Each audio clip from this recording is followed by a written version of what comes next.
नमस्कार दोस्तों। कंबोडिया और थाईलैंड की जंग अब और ज्यादा तेजी से बढ़ती जा रही है और इसी तेजी के चलते जो बॉर्डर इलाका है यहाँ पर आपको दिखाई दे रहा होगा, ये है थाईलैंड और ये रहा कंबोडिया। इन दोनों के बीच में जो बॉर्डर लगती है, इस बॉर्डर के इलाके में जितने भी गांव थे, रिहायशी इलाके थे, सबको खाली करा दिया गया है। लाखों की संख्या में लोगों को यहाँ से विस्थापित कर दिया गया है। अब सबसे बड़ा सवाल ये आता है, क्या दोनों ही देश केवल एक मंदिर को लेकर लड़ाई लड़ रहे हैं? तो नहीं, एक नहीं बल्कि दो मंदिरों को लेकर यहाँ पर जंग जारी है। और मंदिर के अलावा ऐसे कई सारे रीजन थाईलैंड के द्वारा पेश किए गए हैं जिसको लेकर भी ये जंग जारी है। कई बार ये जंग जो है अंतर्राष्ट्रीय न्यायालय तक भी जा पहुंची और उनके द्वारा फैसला सुनाने के बाद भी थाईलैंड कभी संतुष्ट नहीं हुआ। आज के इस वीडियो में मैं आपको पूरी कहानी बताने वाली हूं कि आखिरकार इस मंदिर को लेकर जंग की शुरुआत कैसे हुई और अभी तक ये दोनों देश आपस में क्यों लड़ा रहे हैं। इसमें भारत, चाइना और अमेरिका की क्या प्रतिक्रिया है और जो लाखों लोग यहां से विस्थापित किए गए हैं उनकी जीवन शैली में कितना ज्यादा बड़ा बदलाव आ चुका है। कई सारे लोगों को जंगल में भी जाना पड़ा है, इसके बारे में भी चर्चा करेंगे। मेरा नाम है अंजलि और मैं आप सभी का स्वागत करती हूं एग्जाम नारी के यूट्यूब प्लेटफॉर्म पर। सबसे पहले आप मैप में देख लीजिए कि कहां पे कंबोडिया है और कहां पर थाईलैंड है। यहां पर आपको दिखाई दे रहा है, ये रहा थाईलैंड और ये रहा कंबोडिया। हुआ क्या था, 9 से 11 सदी के दौरान यहाँ पर एक राजा का शासन हुआ करता था कंबोडिया के अंदर। वो राजा थे खमेर साम्राज्य के।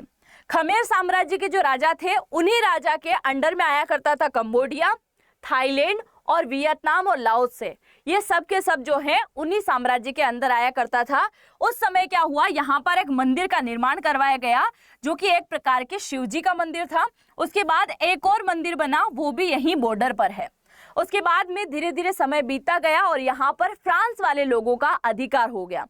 जैसे भारत के ऊपर अंग्रेजों ने राज किया, गुलाम करके रखा था भारत को, वैसे ही ये जो आपको दिखाई दे रहा है कंबोडिया, थाईलैंड, इनके ऊपर फ्रांस के लोगों ने राज किया। फ्रांस के लोगों ने क्या किया था, जब यहाँ पर राज कर रहे थे और यहाँ से जा रहे थे तो 1907 के दौरान यहाँ पर एक मैप इनके द्वारा जारी किया गया, यानी कि इन दोनों देशों का बंटवारा कर दिया। अंग्रेज यहाँ से गए और अंग्रेजों ने क्या किया, भारत पाकिस्तान का बंटवारा कर दिया, भारत बर्मा का बंटवारा कर दिया। ऐसे ही इन्होंने क्या किया, कंबोडिया और थाईलैंड का बंटवारा कर दिया। बंटवारे के दौरान यहाँ पर एक बॉर्डर लाइन खींची गई जो कि 817 किलोमीटर की एक लाइन थी। और इसी लाइन, जब लाइन खींची गई तो उसी लाइन के चलते उत्तर प्रांत का जो एरिया है कंबोडिया का, प्रांत यानी कि एक स्टेट आप बोल सकते हैं, उत्तर प्रांत का जो एक एरिया है उसी एरिया के अंदर क्या चला गया, ये मंदिर चला गया। और दूसरी जब बॉर्डर आगे खींचते खींचते आगे बढ़े तो ये दूसरा वाला मंदिर भी कहाँ चला गया, कंबोडिया के अंदर चला गया। और ये बॉर्डर लाइन यानी कि बंटवारा जब हो रहा था तब भी ये बात किसको समझ में नहीं आई, थाईलैंड को।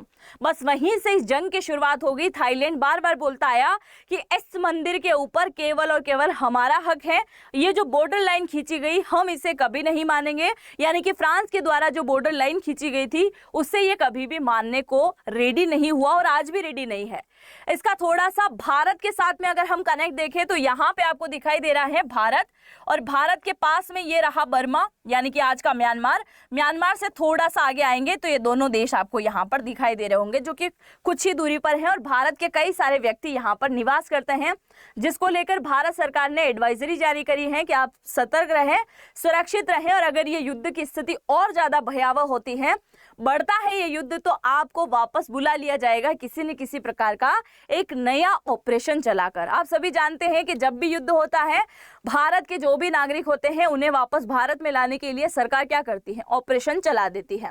अब आप देखिए, ये लड़ाई तो जारी थी ही, अब ये लड़ाई और भी ज्यादा तेजी से तब बढ़ जाती है जब बात आती है 2008 की।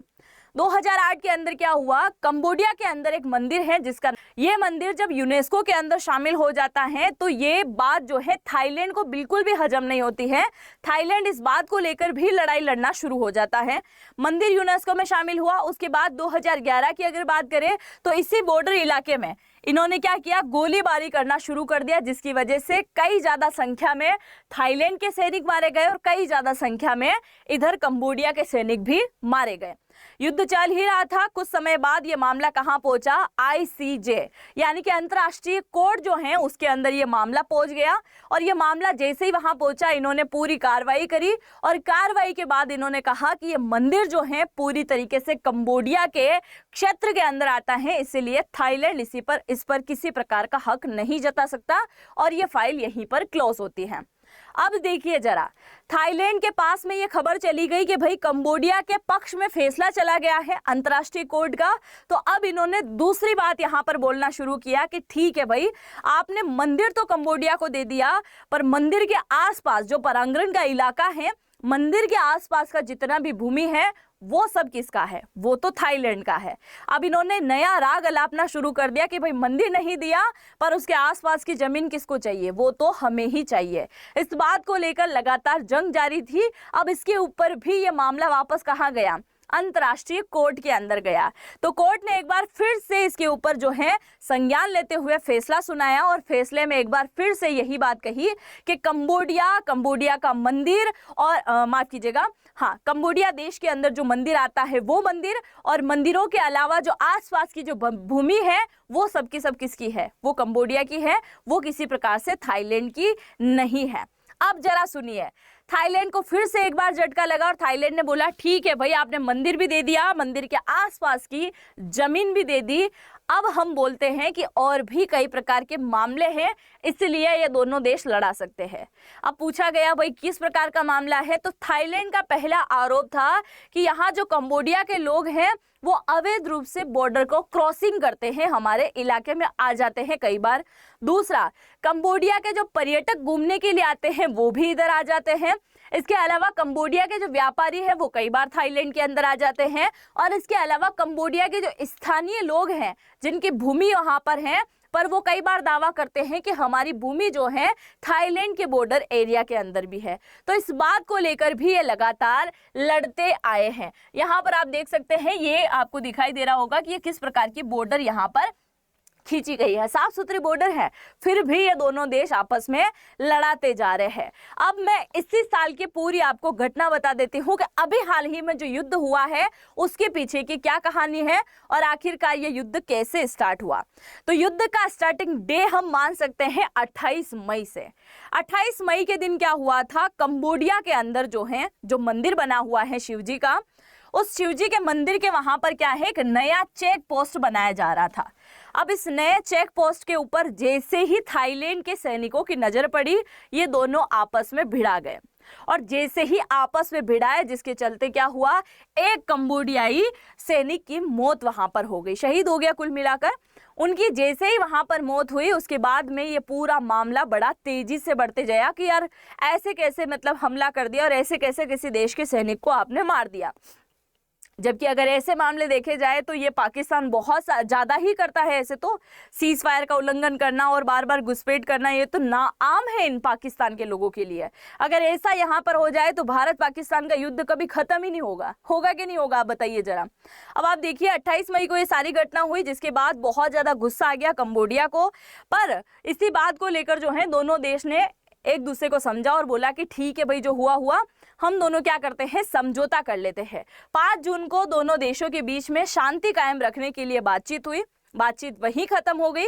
7 जून का दिन आया, थाईलैंड और कंबोडिया ने सीमा पर और सैनिक भेज दिए। भाई शांति का माहौल हो गया तो फिर से अपने अपने सैनिक लगा दो बॉर्डर इलाके में। जैसे ही यहाँ पर सैनिक भेजे, 15 जून के दिन क्या हुआ, थाईलैंड के पीएम का चल रहा था बहुत बुरा दिन और इनके दिमाग में बैठे बैठे अचानक से एक आइडिया आया जो कि इनकी जिंदगी को बदल के रखने वाला था, जिसकी वजह से इनका प्रधानमंत्री पद भी जाने वाला था।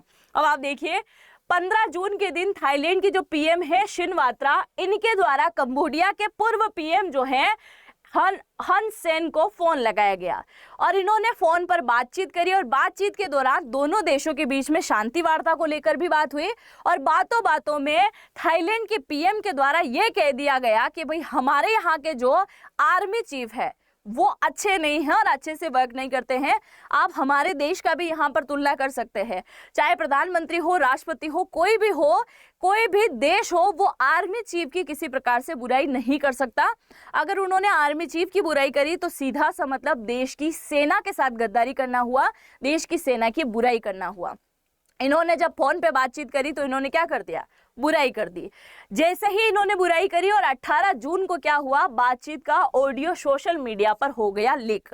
जैसे ही ये लीक हुआ 19 जून के दिन कंबोडिया में थाई फलो सब्जों पर प्रतिबंध लग गया। 20 जून के आते आते थाईलैंड ने कंबोडिया राजदूत को बुलाया और शिकायत दर्ज करी।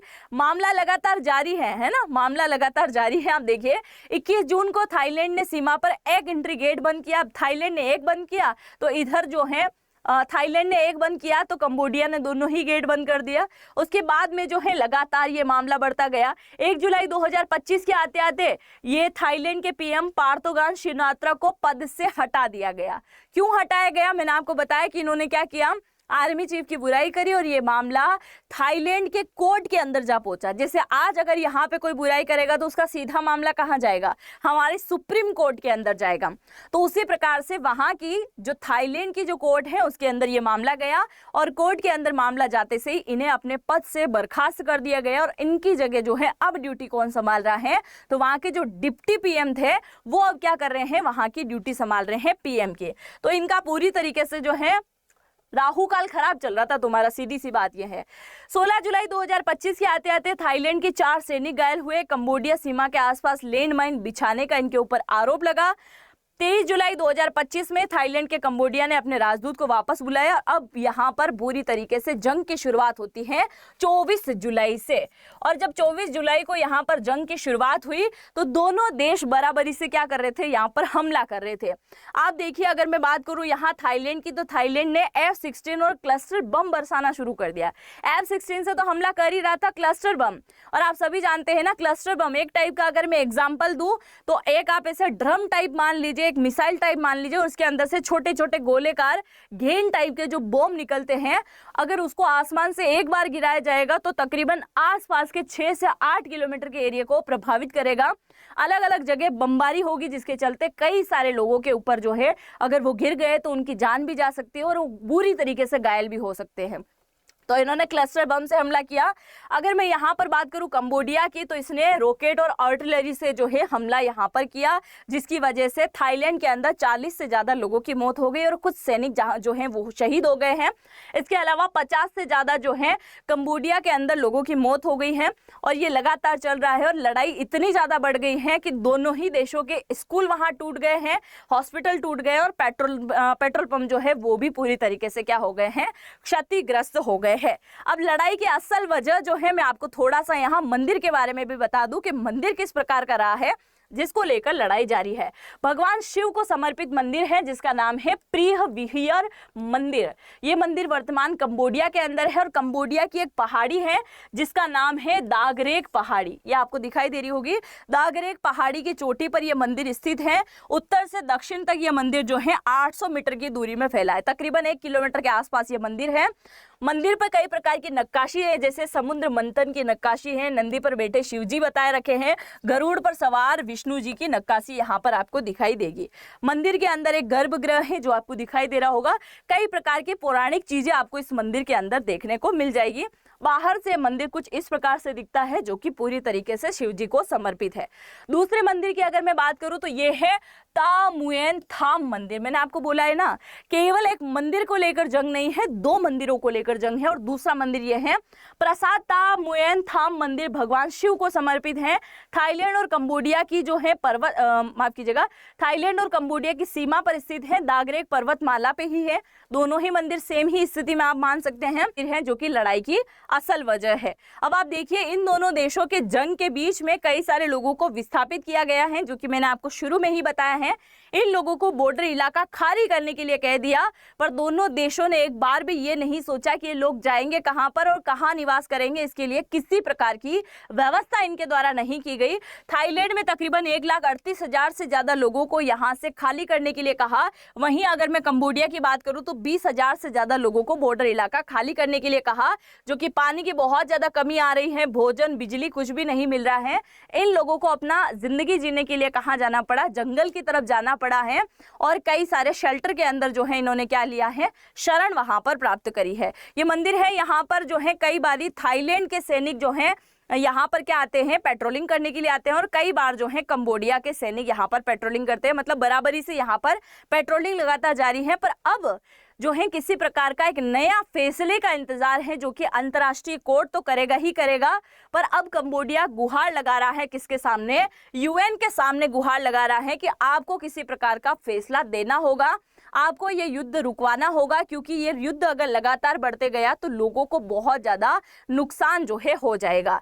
अब सभी की उम्मीदें एक बार फिर से किसके ऊपर टिकी हुई है, आईसीजे यानी कि इंटरनेशनल कोर्ट ऑफ जस्टिस के ऊपर जो है पूरी तरीके से लोगों की नजरें यहाँ पर गड़ी हुई है। और ये मोहतरमा जो है अपने पीएम से बर्खास्त हो चुकी है, क्योंकि इनकी बुराई इन्होंने करी थी, जो कि थाईलैंड के क्या है, ये आर्मी चीफ है, इनकी बुराई कर दी गई है। एक आर्मी चीफ हमारे पड़ोसी देश के भी हैं, आसिफ मुनीर, इसकी तो मैं भी खुल के बुराई कर सकती हूँ, कई सारे लोग करते हैं, करते ही रहेंगे, उन लोगों को फर्क पड़ता भी नहीं है। लगातार इसकी न्यूज बढ़ती जा रही है, क्योंकि दोनों ही देश आपस में कुछ ज्यादा ही लड़ाई पर उतर आए हैं। आई होप आप सभी लोगों को ये स्टोरी तो समझ में आ गई होगी, पर अब बात कर लेते हैं आपके काम की, क्योंकि आपको भी नौकरी लगना है, किसी न किसी प्रकार का काम तो करना ही पड़ेगा। और आज का समय जो है पूरी तरीके से एआई बेस्ड समय है कि नहीं। आप लोगों ने कई बार सोशल मीडिया पे ऐसे कई सारे वीडियोस देखे होंगे, कई सारे फोटो देखे होंगे। आजकल कुछ भी अगर आप इंटरनेट पे देख रहे हो, तो अगर आप उससे धोखा खा रहे हो तो समझ जाइए एआई का कमाल है। और अगर वो भी आप सीखना चाहते हैं ना, तो हम आपको यहाँ पर सिखाने वाले हैं, जिसके चलते आपकी नौकरी भी यहाँ पर लग जाएगी। आपको कुछ नहीं करना है, सीधा से इस कोर्स को ज्वाइन करना है। ये कोर्स कहाँ पर मिलेगा, तो मेरे इसी वीडियो के कमेंट सेक्शन में जैसे ही जाओगे, पहले कमेंट को मैंने पिन कर रखा है, उसमें एक लिंक है, उसको जैसे ही टैप करोगे तो ये वाला फॉर्म आपके सामने आएगा। इसमें अपना नाम, फोन नंबर, ईमेल आईडी आपको डालना है। और अगर इस कोर्स को ज्वाइन करते हो तो डिस्काउंट चाहते हो तो AN10 कोड लगाना बिल्कुल भी मत भूलिएगा, जिससे आपको अच्छा खासा डिस्काउंट यहाँ पर मिल जाए। 40 से ज़्यादा घंटे की आपकी यहाँ पर क्लास होगी, 2 महीने की क्लासेस होने वाली हैं। डाउट सेशन आपको यहाँ पर मिलने वाला है, 30 से ज़्यादा AI टूल आपको सिखाया जाएगा। जैसे अगर मैं एक एग्जांपल दूँ, अगर आपका मन है कि आप किसी न किसी प्रकार के वीडियो बनाना सीख जाए, वीडियो एडिटिंग बनाना सीख जाए, पर आपको आता नहीं है, पर आप बनाना चाहते हैं इसी में करियर, तो आपको यहाँ पर वो सारी चीज़ें अच्छे से सिखाई जाएगी। अगर आपके माइंड में आता है कि हम किसी कंपनी के अंदर जॉब लग जाए, वहाँ पर कंटेंट बनाने का काम मिल जाए, क्योंकि 1000 जगह ये काम मिल सकता है, और ये भी बनाते नहीं आता है, तो आपको यहाँ पर सिखाया जाएगा। सिर्फ आपको कमांड देना है और 1000 टाइप की चीज़ें आपको यहाँ पर सिखा दी जाएगी। ऐसे टूल भी आपको यहाँ से मिलने वाले हैं, तो बिल्कुल ज्वाइन कीजिएगा। ये कोर्स केवल और केवल एग्जाम नारी के जो सब्सक्राइबर हैं उनके लिए जो है इतनी सी रेट में मिलने वाला है। बाकी इस कोर्स की जो है रियल प्राइस आपको दिखाई दे रही होगी 10,500 से ज़्यादा है, और इसकी लिमिटेड सीट है, तो कहीं देर ना हो जाए, जरूर से इसको ज्वाइन कर लीजिएगा। बहुत लिमिटेड टाइम के लिए ऑफर है, और आप जरूर से सीखिएगा। और कौन कौन ज्वाइन करने वाला है मुझे जरूर से कमेंट सेक्शन में लिख के जाइएगा। और भी अगर आपका कोई डाउट है तो इस वाले फॉर्म को जरूर से फिल कर दीजिएगा। इस फॉर्म को जैसे ही फिल करोगे, हमारी टीम आपसे कनेक्ट करेगी और आपको और बेहतर तरीके से समझा देगी। कंबोडिया और थाईलैंड के युद्ध के बारे में आप क्या सोचते हैं, जरूर से कमेंट सेक्शन में लिख के जाइएगा। हम मिलते हैं नेक्स्ट वीडियो में, तब तक के लिए जय हिंद, जय भारत।